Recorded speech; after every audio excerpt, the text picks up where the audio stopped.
Okay, I hope you can hear me since I'm just using my phone, and excuse my fucked up makeup. But anyway, so earlier I was watching a video by Verbs and Alters talking about autism in females, and specifically talk about Asperger's in females. And that video got me thinking about something really interesting. Because I was thinking about the fact of being a goth and being autistic, and sort of the relationship between being alternative presentation and autism.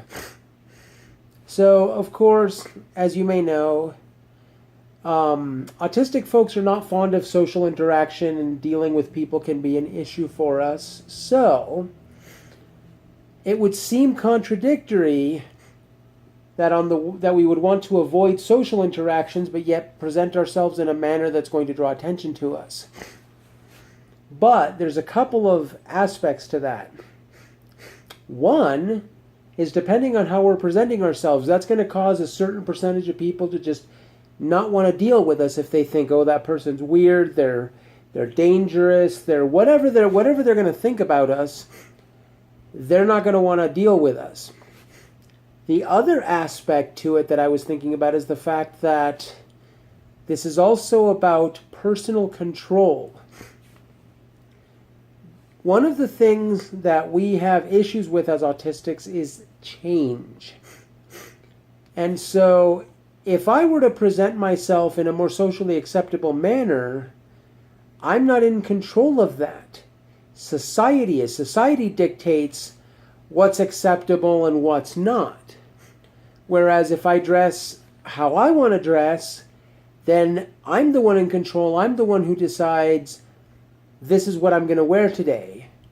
And so I'm entirely in control and not subject to the whims of society, which fashion trends, change. And so if you're going to go with what society says, then as the fashion trends change, you're going to have to change right along with them. And then you may have some article of clothing or something that you really like to wear, but that's not in season anymore, so you can't wear it. Whereas I dress however I want to dress, and everybody can go to hell. And I mean, I'm 39, and have no intentions of stopping dressing like this. I'm still going to be wearing all black and black lipstick and the whole business. So there's that aspect of having this personal control and not having to deal with societal control. It's also, autism is something different about me that I was born with. I had no choice in the matter. My piercings, my tattoos, my clothing, my makeup, that's all stuff that I have a choice over. It's a control that I can take personally. I control it, it doesn't control me. So, yeah, I just thought it was really, it's really fascinating how all this stuff works.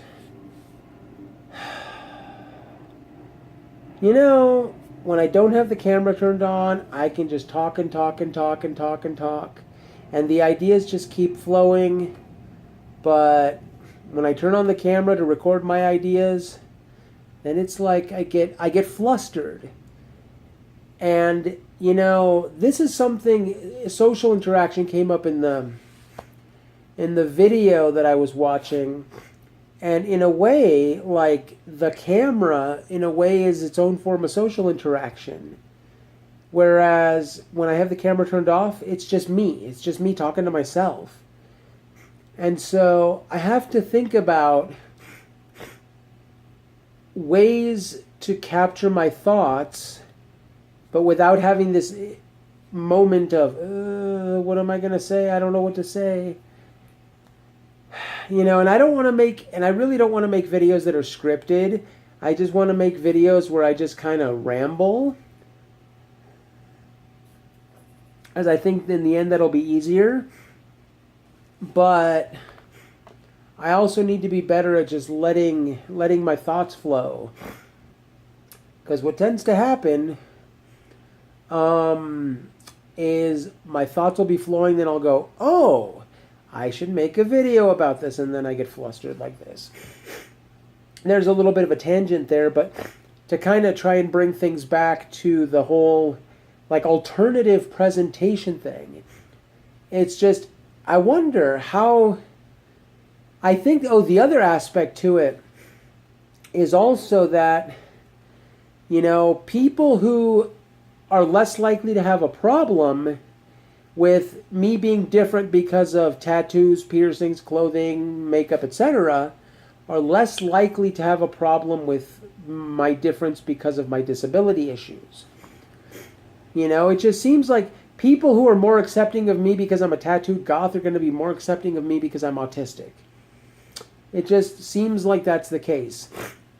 And this, of course, applies to like all spheres of life. Like as far as like getting a job, any job, well, really, I mean, any job that involves dealing with the general public, can't do that. And so those are the type of jobs where things like tattoos and piercings would be a bigger issue. Whereas if I got a job working behind the scenes somewhere, then it doesn't really matter. So yeah, I'm really not sure what else to say on this subject, but I may go ahead and do some more because at some point, because it is a really fascinating topic, and just thinking about how just the intersections between being alternative and autism, and how that all works. It's just kind of an interesting thing. So I'll go ahead and leave it at this so the video doesn't ramble on too long, and I will see you on the next one.